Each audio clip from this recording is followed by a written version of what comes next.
اعوذ بالله من الشیطان الرجیم. بسم الله الرحمن الرحیم.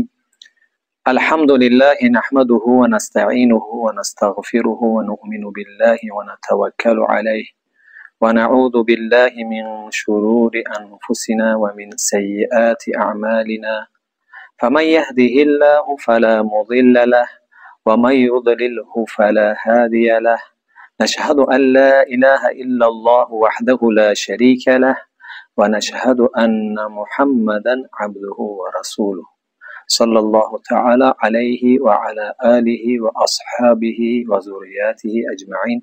اما بعد، السلام علیکم و رحمت الله و برکاته.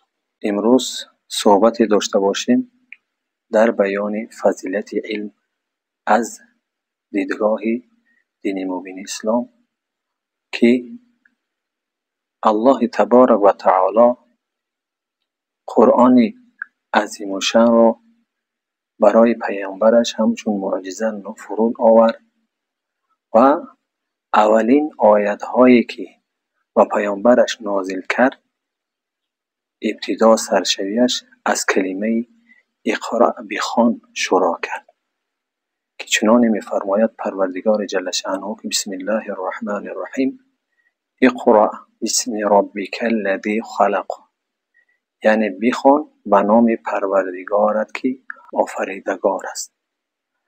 و از همین لحاظ دین مبین اسلام برای تعلیمات آموختن علم به نهایت تأکیدها و تبلیغها کرده است و انسانیت را الله سبحانه و تعالی و سبب آموختن علم قدر و منزلتش را بالا برداشته است. چنانه که الله منان در یکی از آیه های کریمه می فرماید که بسم الله الرحمن الرحیم هل یستوی الذین یعلمون والذین لا یعلمون، آیا کسانی که میدانند برابر است و کسانی که نمیدانند؟ یعنی البته نه. آره، البته علم بزرگترین معوا، اساسترین مفهوم و مأخذ است که حیات به آن پیوسته می باشد. از همین خاطر به علم نمیتوان آدم یا به درجه کمالات آدمی رسیدن. به علم نمیتوان فرزند تربیه کردن. به علم نمیتوان انسانی کامل شدن و گشت و گذار کردن با انسانهای کامل. شخصی که علم ندارد کامل گشت و گذار کردن نمیتواند و شخصی که علم ندارد از راه آموزش عقل و ادراک بیخبر است و مثل درخت بی ثمر را مانند است که وجود دارد و اما ثمره و میوه از او بر نیامده است. شخصی با فضل با علم در همه دور و زمانها صاحب عزت است، چنانه که الله سبحانه و تعالی خودش در کلامش می‌فرماید که یعنی بلند برداشته است درجه شخصانی را که ایمان دارند و آنها را صاحب علم گردانده است الله سبحانه و تعالی. برای همون او را همگان همچون راهنما، پردان و معرفت آموز عزت و احترام میکنند. البته همه این نشانه های انسانی کاملند که او صاحب علم و خیرت است. در قطار مطالعه کردن و آموختن، دانش اندوختن و با دیگران توصیه کردن علم و هنر انسانی با فضل را می باید که از روی همه آموخته هایش عمل کند. آموخته را در حیات مطابق کنند تا نتیجه زحمتی بی اندازه اش ثمره ببخشد.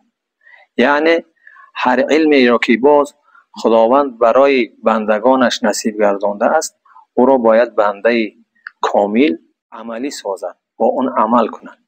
هنگامی که علمی را که این آدمی از خود کرد و از با آن عمل نکرد، از او هیچ فایده به جمعیت و جامعه نمیرسد و خود اون شخص هم از او علم که استفاده نبرد و عملیش نساخت و او در زندگی هیچ قدر و منزلت پیدا نمی کند.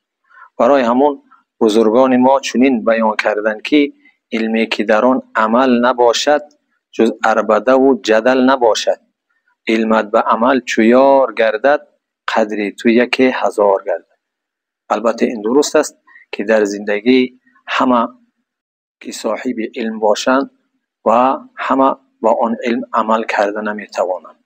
علم را می آموزند و آن را در حیات خویش عملی نمی کنند. بنابراین بزرگان گفتند که عالم شدن آسان و آدم شدن دشوار. انسان با فضل می کوشد که همیشه نمونه عبرت دیگران باشد، در گفتار و رفتار و کردار و فعالیت و از دیگران فرقیت داشته باشد. فقط و فقط دانشی نافع و دانشی مکملی که انسان کامل از خود کرده است. اگر برای آموختن علم و هنر انسان نکوشد، کوشش نکند، مبارزه نبرد، در آن پیامدهایی که انسان را از آموختن علم باز می‌دارد مبارزه نبرد، مراد دل را به دست آورده نمی‌تواند، در زندگی و دشواری‌ها میسر می‌گردد. برای همون از قدیم الایام بزرگان، دانشمندان و فاضلان تمام در تنها توسط آموزش علم و مطالعه فرهنگی غنی گذشتگانمان دانش و مهارت خویش را صیقل داده مشهور گشتند. صاحب علم و معرفت بودن یکی از فضیلت‌های بزرگ انسانی است. چنان بیشتر بیان کردیم، چنان که انسان به واسطه علم و مرتبه‌های بلند می‌رسد. پیشرفت و ترقیات جمعیت نیز به علم وابستگی دارد. خداوند منان در کلام مبارکش خصوصا در قرآن شریف نیز ذکر شده است که چنان بیشتر آیت را بیان کردیم که هیچگاه عالمان و جاهلان برابر نیستند، بلکه درجه عالمان بالاتر است. پیامبر گرامی محمد مصطفی صلی الله علیه و سلم برای سعادتمند گشتن امتش آینده، امتش سربلند و به کمالات انسانی رسیدنش چنین فرمودند که طلب العلم فریضة علی کل مسلم، و طلب کردن علم فرض است بر تمام مسلمان ها، چه زن باشد چه مرد.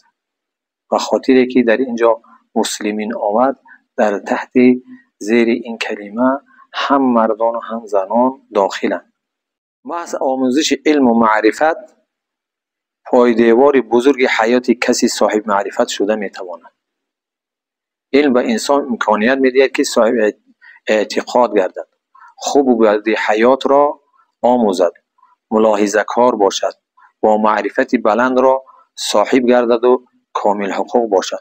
محض آموزش علم و معرفت پایدیوار بزرگ حیات کسی صاحب معرفت شده میتواند. آموختن علم و معرفت منور کردن فردای حیاتی هر یک شخصی که علم را می‌دارد، یعنی فردای درخشان گردان فردای عمرش میباشد. آموختن علم در دل اندوختن جمال آدمی است که بالادری و فضل و کمال انسان را نشان می‌دهد. اگر کس علم و دانش آموختش را در حیات عملی گرداند، او کسی است که بزرگدل که حیات را آموخته است. صاحب علم صاحب دولت است، صاحب عزت و صاحب کمال و نمونه عبرت همگان است. در بیان فضیلت علم گفتیم اینقدر تمام کتاب‌های دینی ما، چه از قرآن سر کرده، چه از احادیث نبوی سر کرده، چه کتاب‌ها و اثرها و اشاعیر بزرگان ما را ورق زنیم، آنقدر در بیان فضیلت علم بیان کردند و فضیلت به کمال رسیدن انسان را توسط آموختن علم درک کردند. برای همون بزرگان فرمودند که توانا بود هر کی دانا بود. یعنی دیگر بزرگ و مثل شیخ سعدی شیرازی چنین می‌فرماید که بزرگی به عقل است نه به سال، توانگری به علم است نه به مال. در این ما چنین می‌فهمیم که کسی را خداوند با علم و فضل درجه بزرگی داده است و وابسته به سن و سالش نیست. و این چنین شخصی توانگر همون شخصی است که او صاحب علم و معرفت است، نه اینکه صاحب مال دنیا. زیرا اینکه مال دنیا شاید که زمان از بین رفتنش در گمان است به سبب حوادث دنیا و هیچ کس علم شخص را از او ربوده نمیتواند. شخص عالم همه وقت علمش در خودش استادگری کرده است و علمش در قلبش مثل چراغ است که کجایی که راه رود و علم به او روشنایی میکند و در کدام جاده که نباشد، در کدام جایی که رفت، به سبب انم علم و معرفتش خداوند او را قدر و منزلت و درجه انسانی را نصیب میگرداند و تمام مردمی که از حال او، از رفتار و کردار عالمانه او وقتی با خبر شوند نسبت او احترام میگذارند. شخص عالم در سخنگوییش الکی برای مردم معلوم می شود تا مرد سخن نگفته باشد عیب و هنرش نهفته باشد. یعنی شخص عالم گرچه همین سخن گفت، سخن عالمانه و مردم معلوم می گردد که این شخص با معرفت و با اخلاق و با علم بوده است. پیامبر گرامی محمد مصطفی صلی الله علیه و سلم در یک حدیث دروارشان چنین بیان کردند: یعنی کوشش کنید که عالم باشید. اگر به درجه عالمی نرسیدید طالب علم باشید و همنشین عالمان باشید، دوستدار عالمان باشید، وگرنه از جمله پنجم کس نباشید که خداوند به هلاکت میرساند همون شخص را، یعنی هلاک گشته شده است. یعنی پنجم نفر همون کسی که نسبت عالمان و زیاییان نفرت دارد. البته شخصی که نسبت عالم و زیایای نفرت دارد همون شخصی است که او جاهل است و او بخیل است. و دیگر در آخر سخن چنین بیان کردنیم که و از پروردگار منان مسئلت میخواهم که خداوند تمام بندگانت را، خصوصا بندگان مؤمنت را، از سرفرازی و آموختن علم و معرفتی که برای نفع انسانیت و جامعه و جمعیت در کار است، خداوند همون علمها را، چه علم دنیوی باشد چه علم دینی، نصیب و روزی بگردان هر علم طلبی را، هر طالب علمی را، و در کارهایشان و در آموختن علمشان رونق و رواج و فهمش خوب و ذهن ذکی را نصیب گردان و مردم شرفمند تاجیک را از جهالت و گمراهی و از بخل و بخیلی خداوند در حفظ حفاظت خود نگهبان شود. و آخر دعوانا ان الحمد لله رب العالمین.